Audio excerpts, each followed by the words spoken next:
All right, you degenerates, strap yourselves in for another deep dive. This time we're going deep into the internet, like really deep, down to the nitty-gritty. I'm talking about how the hell computers understand what we're saying online. Because it's not magic. It's some seriously freaky shit called ABNF. Sounds like some kind of alien STD, right? Well, luckily I've got someone with me who actually speaks fluent computer, unlike yours truly. So let's cut the crap and get down to business. This Wikipedia article's throwing around terms like terminal values and operators, and I'm all like, what the fuck are we talking about here? Seriously, it's like trying to read a goddamn instruction manual written in Klingon. It's like a blueprint, for data, like a set of instructions that tells those dumb computers how to understand all the shit we throw at them online. Those terminal values you mentioned, they're the basic ingredients, the letters, the numbers, the symbols, all that good stuff that makes up, well, everything online. Okay, so we got our digital ingredients. What about these operators? Are they like the digital chefs or something? Whipping up a gourmet meal of data. Yeah, kinda. They tell those ingredients how to get mixed and matched, like how to interpret everything. There's this thing called concatenation, which is just a fancy way of saying stringing shit together, right? So we're telling the computer, hey, take these bits and pieces and make something that makes sense, damn it. Exactly. Like, you're telling the computer to take these separate ingredients and make them into a sequence, something meaningful. So it's like making a digital sandwich. Bread, meat, cheese, all stacked up nice and neat according to the instructions. You got it. ABNF is basically the recipe book. It lays out the rules for how those ingredients are combined, makes sure the computer doesn't screw up the sandwich. And just like with sandwiches, there can be variations, right? So ABNF lets the computer know there are different options for how to read the data. Some flexibility, So it's not just a bunch of rigid rules, there's some wiggle room. Makes sense. The internet's a goddamn chaotic mess sometimes. It is. But even in all that chaos, ABNF gives us a way to understand it all. A framework. All right, this is starting to make a little sense. But you know me, I need a real-world example. Something I can actually wrap my head around. Okay, think about when you order something online. You fill out your address and all that. Well, ABNF is working behind the scenes, making sure your name, your street, your city, all that jazz is formatted in a way computers can understand. So you're telling me there's a secret code making sure my pizza gets delivered to the right place? You got it. ABNF lays down the law for each part of the address. Like, for your name, it might say it should be a bunch of letters, then a space, then another bunch of letters for your last name. So it breaks down something simple as John Doe into John space Doe. Seems a bit overcomplicated for something so basic, doesn't it? It might seem that way to us, but computers, they're basically stupid. They need instructions for everything. When you think about all the shit happening online, all those billions of interactions every day, well, those instructions become pretty damn important. So it's like training a bunch of robots to deliver pizza. You gotta be super specific or they'll screw it up royally. Pretty much. ABNF makes sure the right information gets to the right place. It's like the traffic cop of the internet, keeping everything running smooth. Okay, I'm starting to see the light here. But there's this one thing that's bugging me, this LWSP thing. Sounds like a bunch of bullshit. Why would spaces and new lines cause so many damn problems? Yeah, LWSP, linear white space. Yeah, it can be a pain in the ass, especially when it comes to email headers. So you're saying that a few extra spaces or hitting enter too many times can screw up my email? That's some next level bullshit. Sadly, it's true. Email headers, you see, they gotta be formatted just right. Very specific, so all the different email systems can talk to each other. And extra white space, well, that can throw a wrench in the works. So my email could get lost, delayed, or even end up in the goddamn spam folder just because I hit enter a few too many times. It's possible. Well, shit. I guess I gotta be more careful of my digital rage then. Who knew spaces could be such a pain in the ass? It's one of those little things that ABNF helps us understand, the importance of it all. Okay, I'm starting to get why this whole ABNF thing is a big deal. It's like the grammar Nazi of the internet. Yeah, except instead of getting all pissy about commas, it's making sure the whole damn internet runs smoothly. Every time you send an email, buy something online, even just browse a website, ABNF is working behind the scenes, making sure everything's in the right place, formatted correctly. Damn, I never realized how much goes into just clicking a button online. It's like there's a whole secret language operating behind the scenes. And that's just the tip of the iceberg. We've only scratched the surface of how ABNF shapes the internet. It's a whole universe of rules and symbols, dictating how computers talk to each other. And ABNF is the key to understanding it all. Okay, I'm ready to go deeper down this rabbit hole. Give me the juicy details. How's this ABNF shit actually work in practice? Let's go back to that address thing. The rules for each part of the address. Well, ABNF uses symbols to define those rules, specific symbols. Like to say something's a bunch of letters, you'd use the rule ALPHA. So if I wanted to define the rule for a first name, I'd say something like first name equals a bunch of ALPHA. See? You're getting it. And to make sure the computer knows it can be any number of letters, you use an asterisk. That means 0 or more.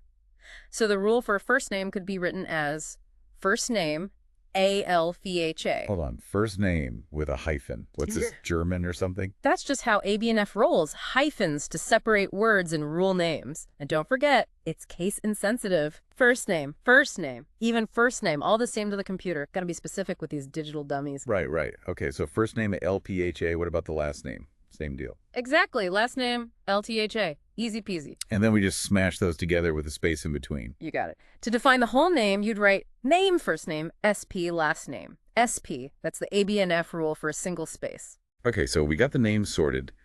What about the rest of the address? Feels like we're building a goddamn house with Legos here. Kind of like that, yeah. Putting different pieces together according to the rules. For the street address, you might have a rule for the house number.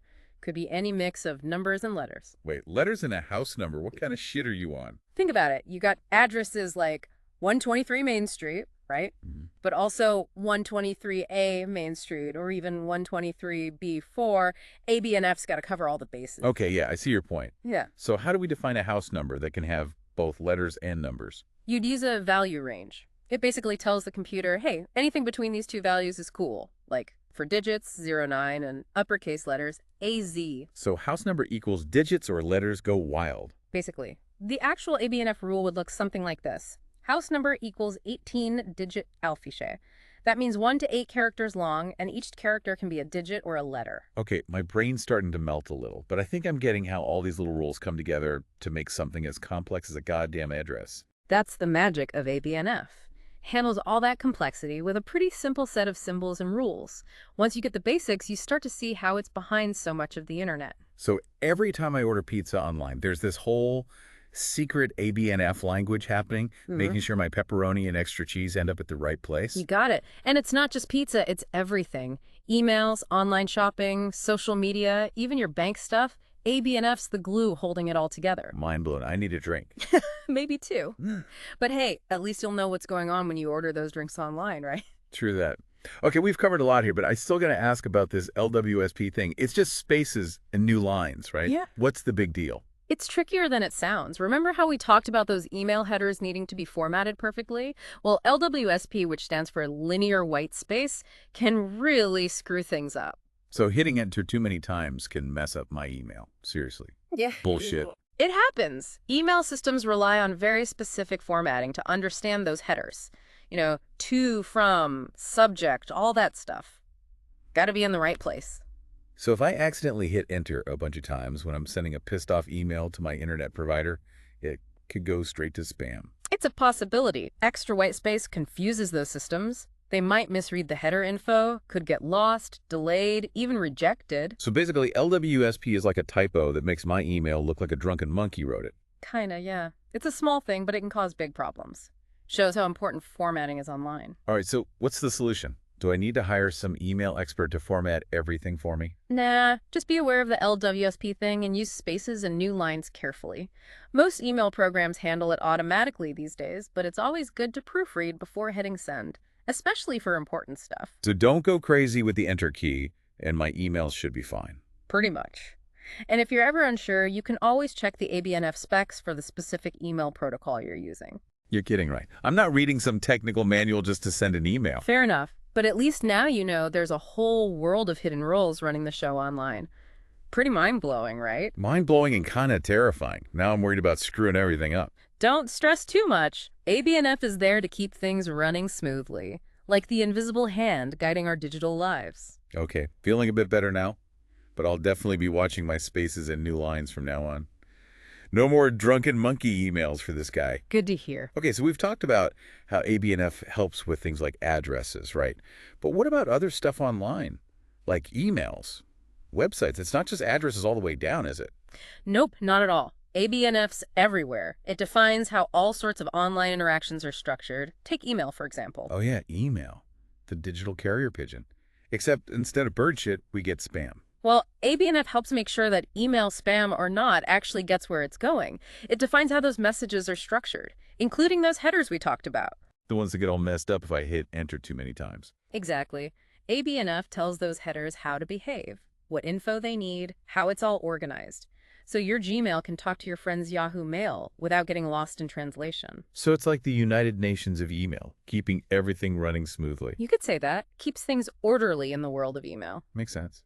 But what about websites? They seem way more complicated than emails. You got text, images, videos, all sorts of craziness. How does ABNF handle all that? Websites use a different set of rules. Protocols like HTTP and HTML. But guess what? ABNF defines those too. Hold on, so ABNF's like the puppet master of the whole internet, controlling everything, from my late-night emails to my cat video obsession. Pretty much. It's the framework, you see. It lets developers build websites that make sense. Whether you're reading an article, watching a movie, or buying something online, ABNF is there behind the scenes, making sure everything works. Yeah. I never realized how much we take this shit for granted. It's like the internet's air. You got it. And we need clean air to breathe, right? Well, the internet needs ABNF to function. Okay, I'm getting the big picture now. It's not just about addresses or emails. This ABNF thing is the foundation of everything online. Exactly. It's why we can talk to each other online, share stuff, do business.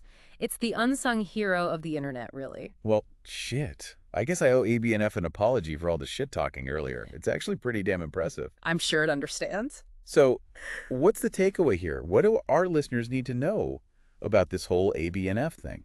The main thing is to remember there's a whole system of rules working behind the scenes of everything we do online. And ABNF, well, it's the language that defines those rules. It's why the internet generally works the way it does. So, the next time I'm scrolling through Twitter or buying something on Amazon, I should just take a moment to appreciate ABNF. You got it. The unsung hero making all your online shenanigans possible. Well, there you have it, folks. We went deep into the internet, learned about ABNF, and came out the other side with a newfound respect for the rules of the digital world. So next time your internet's acting up, just remember, it could be way worse. You could be trying to use the internet without ABNF. And that, my friends, would be a real nightmare. Thanks for listening, you magnificent bastards. Until next time, may your internet be strong and your ABNF knowledge even stronger.